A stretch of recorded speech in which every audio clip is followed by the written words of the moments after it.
I was a high school custodian about 7 years ago.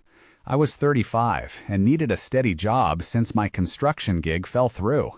I thought being a custodian would be easy. I liked the quiet of the empty school halls at night. But soon, something felt off. One evening, I was mopping the gym floor. It was late, and I was alone. That's when I heard footsteps behind me. I turned around, but no one was there. It was strange, but I told myself it was just an echo. I tried to shake off the feeling. Maybe that was the first sign of something wrong.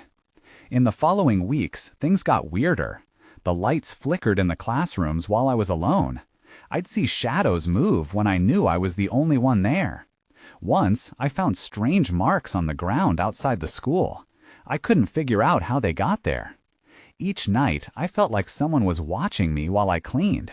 My heart would race with every noise that didn't belong. I kept thinking it was just the age of the building. It was from the 1970s. I wondered about all the kids who passed through. Maybe they left something behind. But every time I dismissed my feelings, something else happened to add to my dread. Then there was one night that really shook me. I was in the art room cleaning up. Suddenly, I heard a soft whisper calling my name. I froze. My breath quickened. I looked around, but nobody was there. I don't know if I imagined it, but my gut sank. A chill settled in my bones. Was it all in my head, or was there something else going on? I felt uneasy in that school. It was supposed to be a safe place, but I felt trapped in a nightmare I didn't understand. One of those nights, I mustered the courage to check the basement. I grabbed my flashlight and went down the stairs. It was dark and damp. The air felt old. With each step, my heart raced. As I reached the bottom, I heard it again. A whisper. This time it was louder. It came from the shadows. "Help me!" My blood ran cold. I turned around, but nothing was there. Panic took over, and I bolted back up the stairs. I locked the door behind me, breathing heavy. I still don't know what was in that basement. I wondered if it was my imagination or something else. Those experiences still haunt me. I questioned how I could feel so uneasy in a place meant for learning. Each night, the feelings returned, whispers echoing through my mind. I try to forget, but deep down, I know I couldn't handle that job. I stumbled into something I shouldn't have. What really happened in that school? What or who lingered there after hours? The answers still baffle me. The next night, I reported for my shift again, nerves tightening around me like a vice. I couldn't shake off the dread that clung to me. Cleaning felt more daunting. The hairs on my neck stood on end, and every creak of the floorboards sent jolts of panic through my body. I started my routine, pushing the mop through the hallways. The flickering lights seemed more frequently. I tried to focus on the task, but the whispers from the basement echoed in my mind. My thoughts swirled, a storm of fear and confusion. That's when I passed the old trophy case near the entrance. I had cleaned around it countless times, but tonight it caught my eye. One of the trophies stood out. It seemed to shimmer under the dull light, an antique gold with unfamiliar engravings. I leaned in closer. Most courageous student, but the name beneath it was worn away, just a faint trace of letters left. I felt a pull as if it were calling out to me. Then I noticed something else. 3 small scratches beneath the trophy's base. They looked fresh. My heart pounded as I knelt down to inspect them. I couldn't tell what made those marks. I touched the cold wood of the case, almost expecting it to speak. Nothing but silence met my ears. As I straightened up, I glanced around. I felt eyes on me. The shadows danced in the corners of my vision, and fear gripped me again. I told myself to get back to work. I had a job to do. Later, while cleaning the science lab, I heard it again. A voice, clearer this time. "Help me." My body froze in place. It was coming from the supply closet. I slowly turned toward the door. I didn't want to move. What if whatever was in there wanted me to come closer? Finally, curiosity overcame my fear, and I approached the closet. The handle was cold in my hand. I paused, took a breath, and opened the door. It creaked ominously. The closet was crammed with dusty equipment and long-forgotten supplies. And then, just as I was about to close it, I spotted something in the back, a faded notebook. I reached in and pulled it out. It was old and tattered. As I flipped through the pages, I discovered scrawled notes, sketches, and phrases that made my skin crawl. "I can't escape," one entry read. "She won't let me go." Who was the she mentioned, and why did it feel like a message for me? The air in the room turned colder, and I tried to back away. I needed to get out. But before I could move, the lights flickered, plunging the room into darkness for a split second. My heart raced. I felt a cold breeze wash over me, and the whisper swelled again, more frantic. I stumbled backward, dropping the notebook. It landed with a thud. Suddenly, everything went silent. I took a shaky breath, shaking off the panic that threatened to overwhelm me. My heart was in my throat as I glanced around, desperate for some sign of safety. Just as I turned to leave, I caught a glimpse of something moving in the shadows. I couldn't see clearly, but I felt the unmistakable weight of eyes on me. And then I heard it again, louder this time. "Help me!" That was the moment I knew I had to find out what was really happening in that school.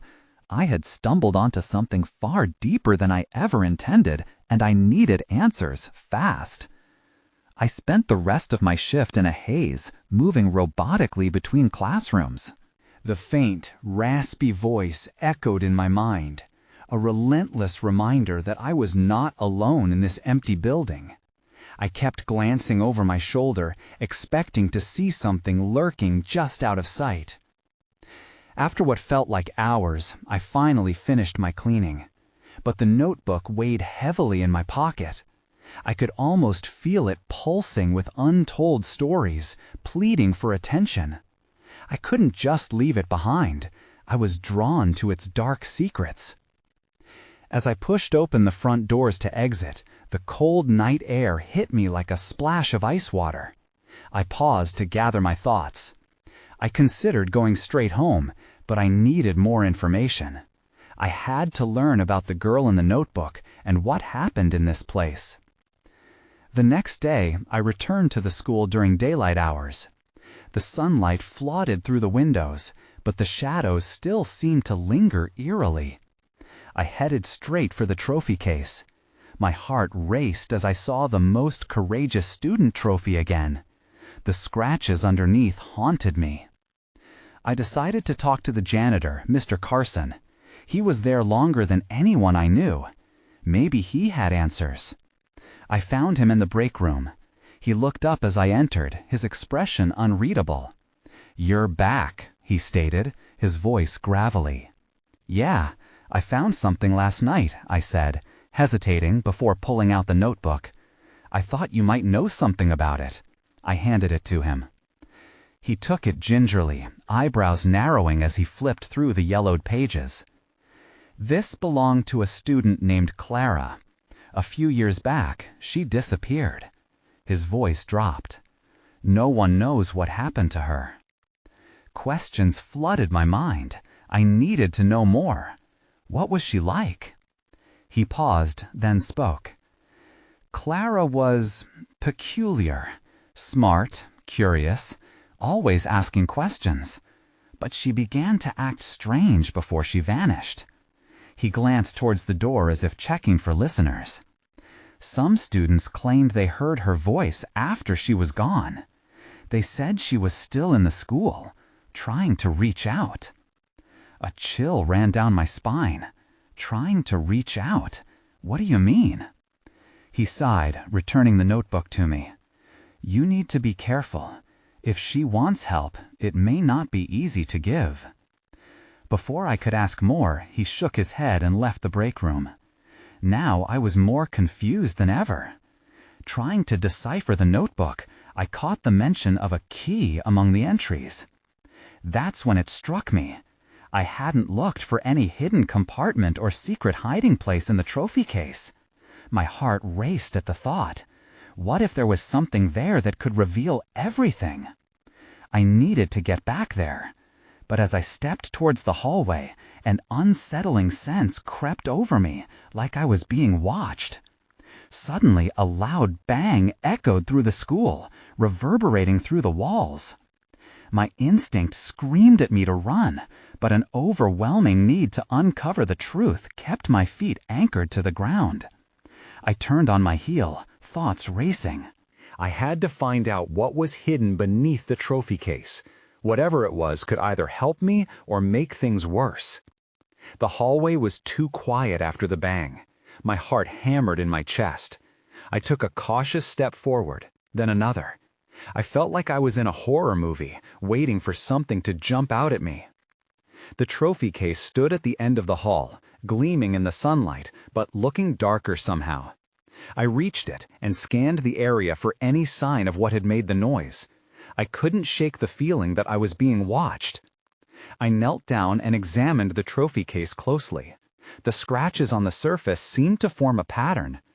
With my fingers, I traced over them. Maybe they were a clue? My breath caught in my throat when I felt a slight give in the wood just under the base of the case. I pushed harder, and the corner shifted open, revealing a small, dark compartment. My heart raced as I opened it wider. Inside lay a small iron key. It was old, with intricate designs, and felt heavy in my palm. A key to what? Clara's mystery? The thought thrilled and terrified me. Just then, another noise echoed through the school, a faint whisper. "Help me." I froze, my breath catching. The voice was soft but filled with urgency. I looked around, half expecting to see Clara's ghost standing there, pleading with me. But there was nothing, just the empty hallway. I shook my head to clear my thoughts. I had to focus. I tucked the key into my pocket and rose to my feet. I needed to find a door, a lock, something that could make sense of this key. But where? As I turned to leave, I heard it again, more distinct this time. "Help me, please." It was coming from the direction of the art room. My pulse quickened.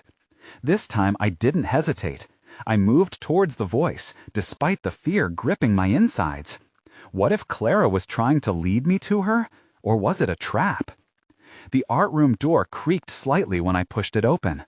The room was filled with the brightly colored chaos of half-finished paintings and scattered supplies. Yet the atmosphere felt heavy, dark. "Clara?" I called out, my voice trembling. Silence swallowed my words. I stepped in further, scanning for anything unusual. That's when I saw it. A canvas laying face down on a table, surrounded by splashes of paint. It drew me like a magnet. I approached it slowly and flipped it over. What I saw sent chills down my spine. The painting was a chaotic vision, filled with color, but at its center was a girl, her face twisted in an expression of fear. Clara. I stared in disbelief. Why would she paint this? I stepped back, my mind racing. Suddenly, the lights flickered and darkness surged forward, swallowing the room. Panic surged through me as I stumbled, the key slipping from my pocket onto the floor. It clattered, cutting through the silence. I realized I was not alone. "Help me!" The voice echoed around me, louder now, almost desperate. I braced myself against the wall, my heart pounding. I needed to act fast. I was about to uncover something that could change everything. But with the voices surrounding me, I could feel the stakes rising. I had to find that key. Whatever it opened might be the very thing that brought Clara peace, or unleashed something far worse. The darkness pressed in around me, thick and suffocating. I crouched down to fumble for the key on the floor, my fingers trembling as they brushed against the cold, hard surface. I needed to find it before whatever was lurking in the shadows took hold. "Help me." The voice was closer now, almost within reach. I could feel the hair on the back of my neck stand on end. I didn't want to look, but I had to. I turned, squinting into the dark corners of the room. The whisper seemed to spiral around me, urging me to move. My heart raced as I finally spotted the key, my fingers curling around it. Just as I stood up, the lights flickered back to life, blinding me momentarily. In that fleeting instant, I saw her, Clara, standing at the window, looking out into the empty schoolyard. Her form was faint, almost translucent, and I could see the same fear etched across her painted face. "Help me," she repeated, her voice more desperate now. I stumbled backward, mouth agape. Was I really seeing her, or had my mind finally cracked under pressure? "Clara," I shouted. My voice echoed off the walls. "What do you need? How can I help you?" She turned slowly to face me, tears glistening in her eyes. "You have to find me," she whispered. And then she dissolved like smoke, leaving nothing but a chilling emptiness behind. My heart sank. What did that mean? I had to focus. I couldn't let fear paralyze me.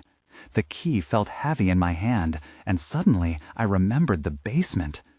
The old storage room was locked tight, something the janitor had always warned about. It had a reputation. Rumors of noises and strange occurrences spun like a web around it. I darted out of the art room, the sound of the whispers fading behind me. I raced down the hall, my heart pounding against my ribcage. The basement door was metal, old and rusty, with an ominous padlock glaring at me. It matched the key perfectly, as if beckoning me to uncover whatever secrets lay beneath. As I inserted the key into the lock, I held my breath. Would it even work? I turned it slowly.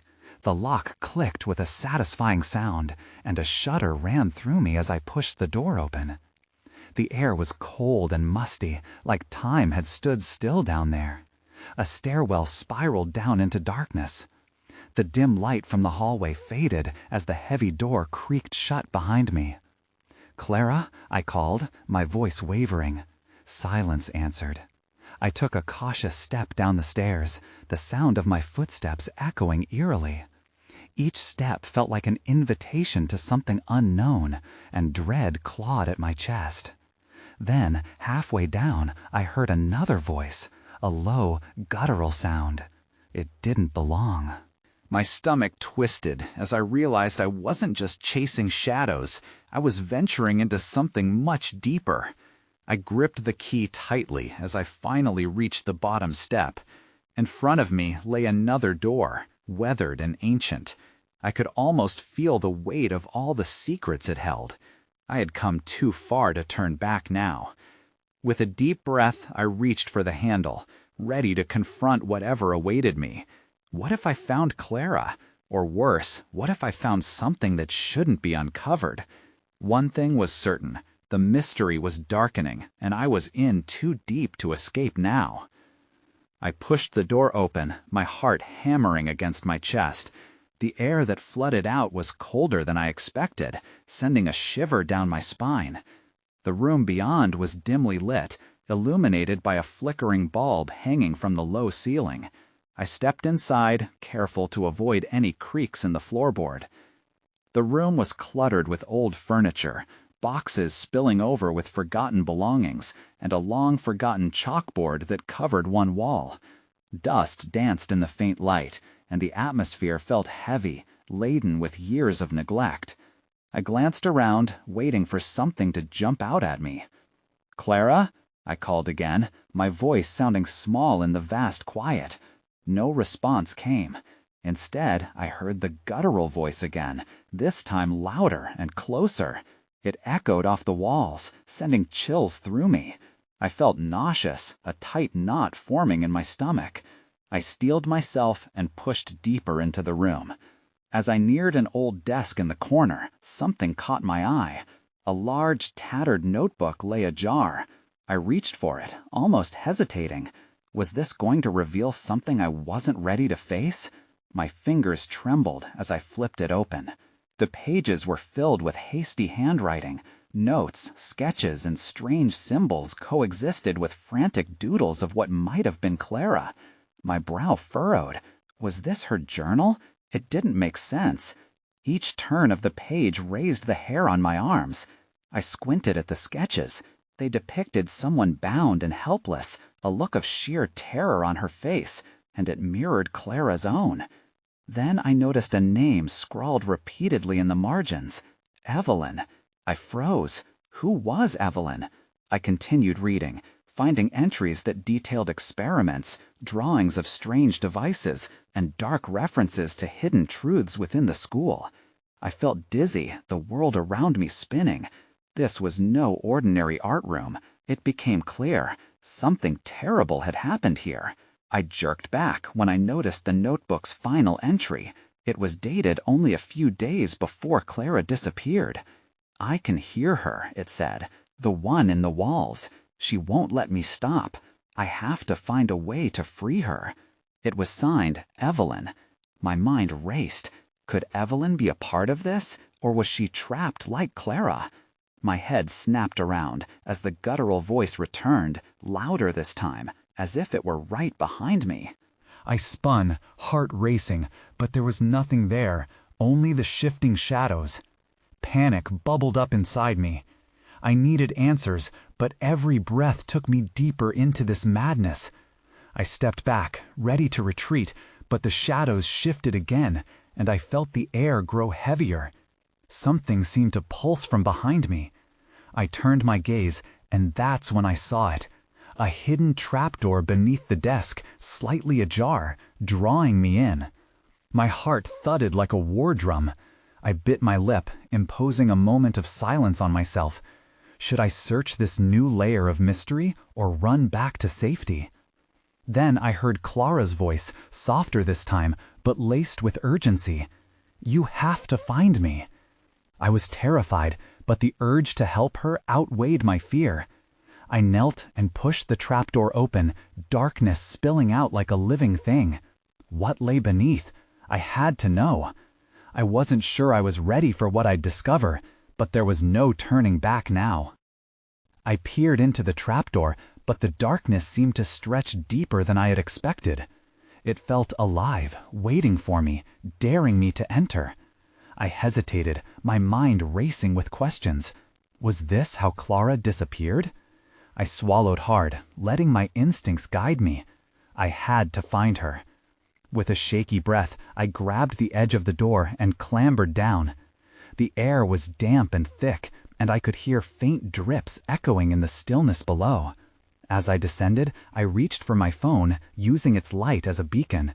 Shadows danced around me as I stepped cautiously onto the cold concrete floor. The underground space was small and unfamiliar, filled with more clutter, broken furniture, old equipment, and what looked like discarded art supplies. It smelled musty, a mix of rotting wood and stale air. I shivered, focusing my light as I scanned the area. There had to be something here that could lead me to Clara. Just then, I caught sight of something glinting near the far wall. I inched closer, curious.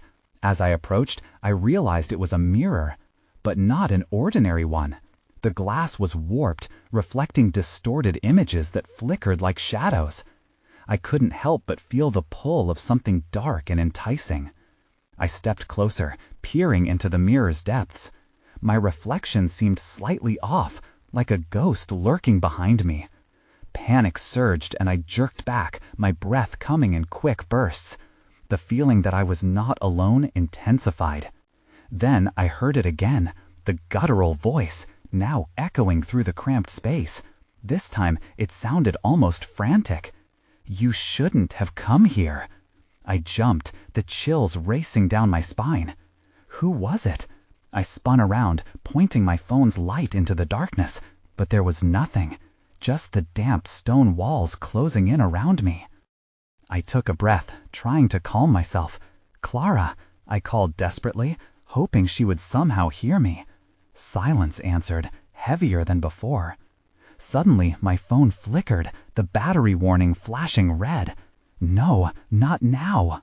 I fumbled to get the flashlight app back on, and just as the light flickered back to life, I heard a faint rustling sound coming from a stack of boxes nearby.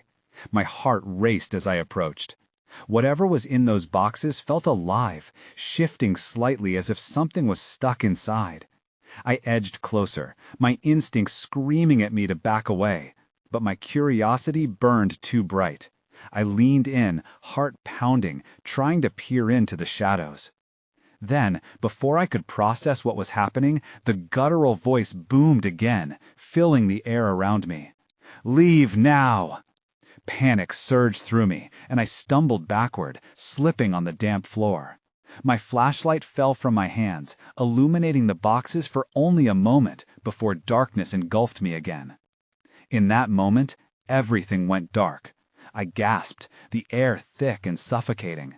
I scrambled to regain my footing, but before I could, I felt something brush against my ankle. I froze, paralyzed by fear. What was down here with me? I had to get out of here. I stumbled backward, feeling along the wall for the trapdoor. But the voice returned, now low and chilling. "You can't escape." I turned, adrenaline coursing through my veins, knowing I had to face whatever this was. I would find Clara, or whatever remained of her. I stood frozen, breath hitching in my chest as the voice echoed around me. My heart hammered against my ribs. Whatever was here with me felt more real than the darkness itself. I pulled my phone up, desperate for its light to pierce the shadows. Finally, the beam flickered back on, illuminating the damp walls and the stack of boxes that had been swaying. I aimed the light toward the boxes, my instincts screaming at me to leave. But curiosity kept me grounded, reminding me of Clara, of the possibility that she might be near. That's when I saw it. The boxes had been pushed apart, revealing a narrow gap behind them. I hesitated, heart racing, as I thought of what might be lurking just beyond. It was a small tunnel, barely wide enough for a person to crawl through. Was it possible Clara had gone this way? I inched closer, shining the light into the darkness of the opening. It seemed to stretch further than I could see. The tight confines made my chest feel even tighter. I thought about returning to the surface, but the memory of Clara's laugh, full of life and warmth, pulled me forward. Sucking in a deep breath, I crawled into the tunnel, the damp smell surrounding me. The flashlight flickered, casting strange shadows on the wall, but I had to keep moving. The tunnel was cold, and I could feel moisture on my skin, soaking through my clothes. "Clara?" I whispered, hoping for a response. Then I heard it. The faintest sound of someone, or something, breathing, just ahead. My heart dropped. I pressed on, trembling with each inch I crawled forward, the air growing thicker around me. The echoes of my own breaths mingled with the ragged sound that came from deeper within the tunnel. Suddenly, the breath turned into a soft whisper. "Help me." It was Clara's voice, unmistakable and laden with fear. My heart surged with hope and dread. "Clara!" I shouted, pushing myself forward harder. But with my shout, I heard a snapping sound behind me. I froze, turning my head back toward the tunnel's entrance. The space I had just crawled through felt narrower, as if trying to close in on me. The air grew colder, and a creeping dread filled me. "Leave," the guttural voice growled again, sharper and more insistent. "She's not yours to save." I crawled faster, ignoring the voice, my thoughts solely on Clara's whisper. "I'm coming!" I screamed into the darkness. My flashlight flickered again, the beam sputtering with a weak pulse of light, but I couldn't stop now. I pushed onward, hearing Clara's voice become clearer. With every inch, I felt a twang of hope, only to be pulled back by the chilling weight of the voice that warned me. Panic bubbled inside me as I hurried through the cramped tunnel. I had to get to her before it was too late. Just as I felt the tunnel widening ahead, the light died completely. I was plunged into darkness, dread clawing at my mind. I could no longer see Clara, and with the echoing warnings still fresh in my ears, I felt a new terror take hold. I had to find a way out. Then I heard her again. "Help me," but this time It sounded more desperate. "Clara!"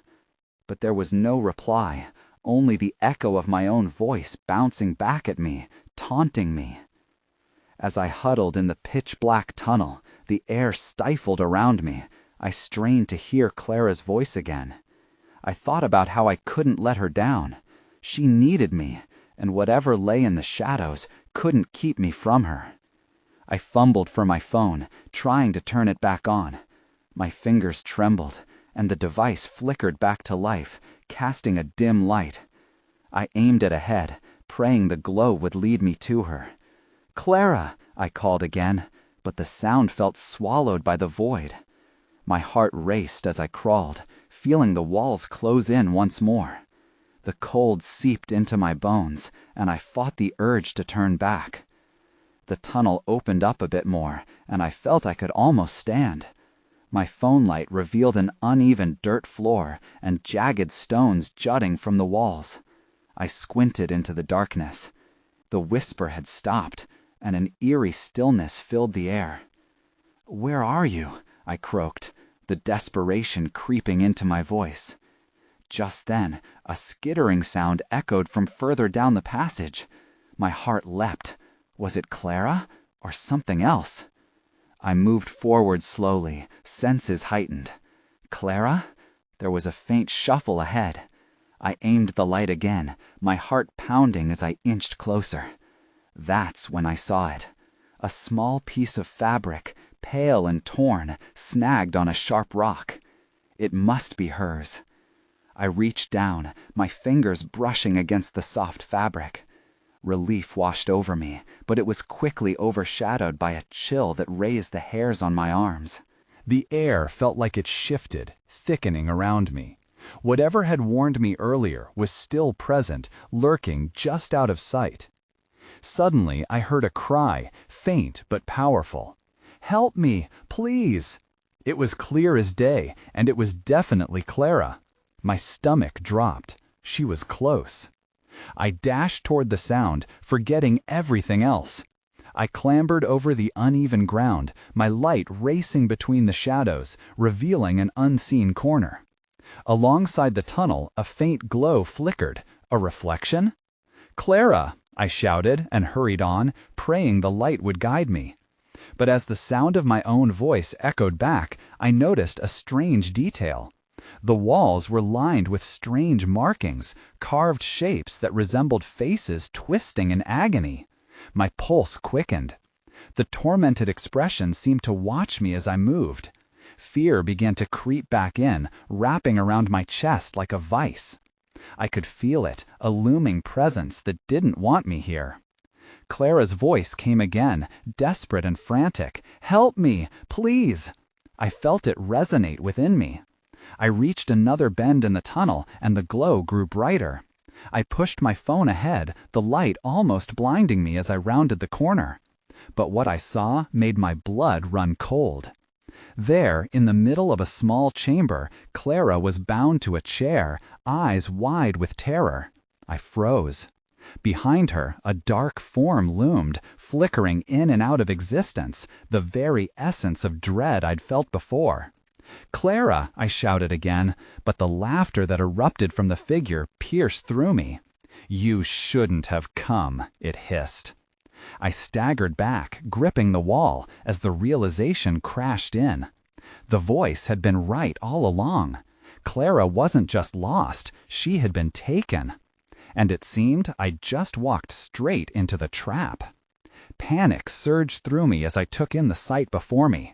Clara was in a state of distress, tied tightly to the chair, her wide eyes glistening with tears. The dark form swirled around her like smoke given shape, its laughter reverberating off the walls. It glared at me with an unfathomable intensity, paralyzing me in place. "Help me!" Clara cried again, but there was a tremor in her voice, an undercurrent of desperation that twisted my heart. I shook my head, fighting the urge to retreat. I had come too far and was not about to leave her here. "Let her go!" I yelled, feeling an angry resolve building within me. My voice echoed back, mingling with Clara's sobs.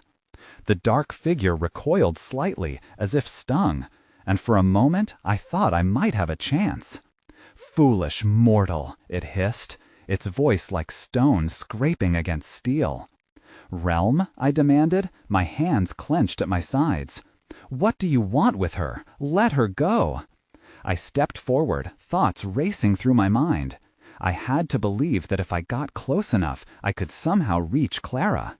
But as I approached, the shadows thickened, coiling around my ankles like a serpent, trying to drag me back. I cursed under my breath and fought to move forward, forcing my body through the tightening dark. I could see Clara's panic rising as the figure murkily surged closer. It was feeding off her fear. "You must leave," she urged, her voice shaky. "You don't understand." But I couldn't just leave her there. I had come too far, listened to too many whispers to turn back. "I'm not going anywhere without you," I shouted. The figure lunged at me, a silent scream escaping my lips as a wave of darkness washed over me. My senses blared in alarm. It wanted to consume me, just as it had consumed Clara. But then, through the chaos, I remembered the key, the iron key I had found in the trophy case. In my frantic search, I hadn't stopped to consider its purpose, but now it surged in my pocket like a heartbeat. I reached for it, my fingers trembling against its cold surface. "Clara!" I shouted, barely able to hear her cries over the growing cacophony of folds of darkness closing in around us.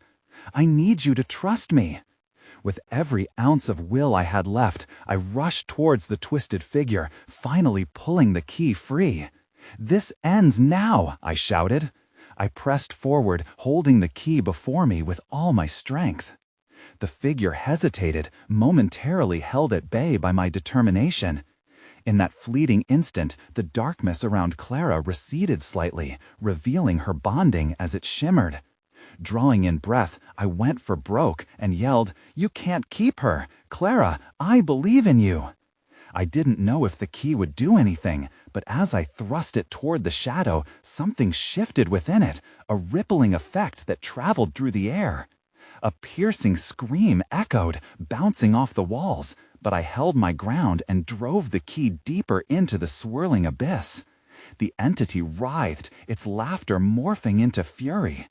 Then, silence. The room flickered back to light, bright and blinding. I shielded my eyes, feeling the pressure surrounding us diminish as the shadows dispersed like smoke. When the light settled, the figure was gone.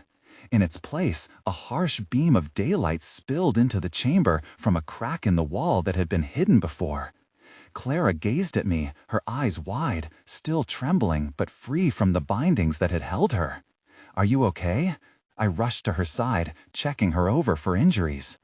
She nodded, tears streaming down her cheeks. "I thought you wouldn't come." "I'd fight any darkness for you," I responded earnestly. The tension in the air began to evaporate. I grabbed her hand, squeezing it tightly. But as we turned to leave, I felt an icy breath brush against the back of my neck. An unsettling shiver ran through me as I turned to look back, half expecting the dark entity to return. The air felt heavy again, and the crack of light flickered, casting long shadows. "Come on," Clara urged, pulling me toward the daylight, our only escape. I glanced back one last time, each shadow in the room coaxing me to stay, dark remnants of what had transpired. The questions swirled like the darkness. What did we truly confront? What lingered in the echoes of this school, hidden beneath the everyday facade? But I couldn't dwell on the uncertainties. I could feel that whatever held sway here was still watching, still waiting for its chance to rear its head again. We made our way to the exit, the daylight growing stronger, illuminating our path. As we stepped into the warm embrace of the sun, I took a deep breath, relieved but still shaken. The mystery wouldn't cease to haunt me, but I knew I had faced true darkness and, for now, escaped its grasp. I would never return to this building, but a piece of me would always wonder about the silent spirits left behind in its empty halls, the stories whispered beneath its surface. I walked away with Clara, unsure what the future held, but knowing I had chosen to fight for light. I didn't know if I'd ever uncover all the secrets, and perhaps some were better left undiscovered.